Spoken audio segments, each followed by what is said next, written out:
in Nebraska, we've seen unusually warm weather and therefore major swings in daily temperatures. UNL Extension Beef Specialist Terry Mater says those conditions can take a toll on cattle. Generally, most livestock that are reared outside, they're most comfortable in a temperature range of minimum to maximum of about 15 to 20 degrees as far as the daily temperature change. When we start getting up to 25 or 30 degrees difference, then they're experiencing some stress simply because they're outside of that thermal comfort zone. So we're seeing major swings in temperatures through January, and even a little bit later in December we saw that as well. So what happens when those changes occur?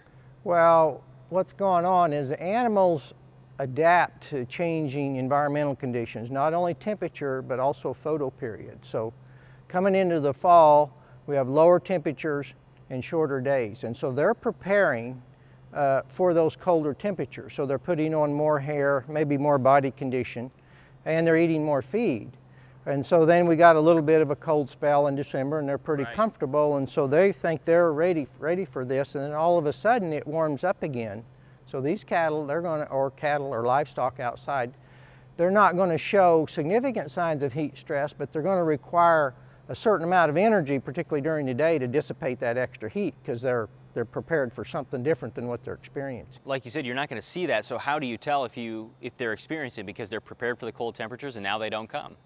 Well, the first thing they're going to do is alter their feed intake. And typically, as you go into winter, you start seeing higher feed intakes because they want to put down body condition. And so these temperatures warm up, they're going to start eating less just so that they don't have to deal with the metabolic heat load that they normally would with higher feed intake. So how much do you have to change that diet to meet the requirements? You can change it. If you're limit feeding cattle, there may be some things you do there, or they'll just limit feed themselves to deal with that. The thing that we're probably, even regardless of these conditions, the things we're dealing with this winter are much better than the last 3 winters. And so again, just in spite of that, we still have better feeding conditions. Cattle are more comfortable, and they're going to perform better this winter than they have in But are previous these mild winters. temperatures long enough that we're seeing the fluctuation? They got ready for the cold weather, they hit a little bit in December. Are they warm enough now where they start to get adjusted to that and then have to go back to the cold and then back to the warm? Well, that's hard to tell. If we continue this through January, clearly they will be.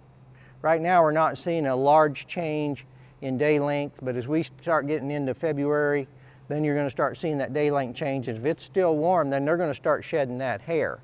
And the worst thing about that, if they shed the hair and then it turns cold and gets wet, and we've had some Aprils like that, then those cattle feel significant cold stress, and that will cause some problems. So we mentioned nutrition. What are some other ways you can help manage that stress? Well, the thing as far as the cold stress, the things we've talked about in the past is, you try to minimize or try to provide some wind protection.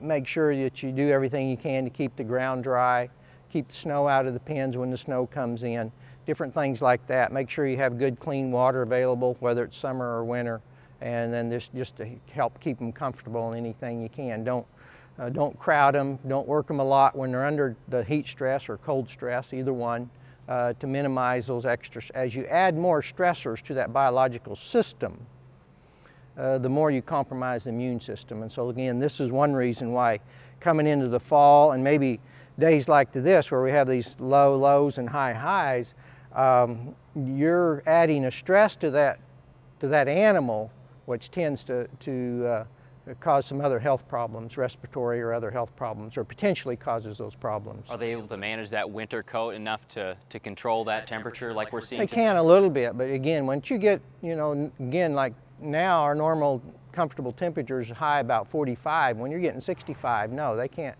They're gonna, and you actually may see some dark-hided cattle during the heat of the day actually showing signs of heat stress, actually panning on days like today.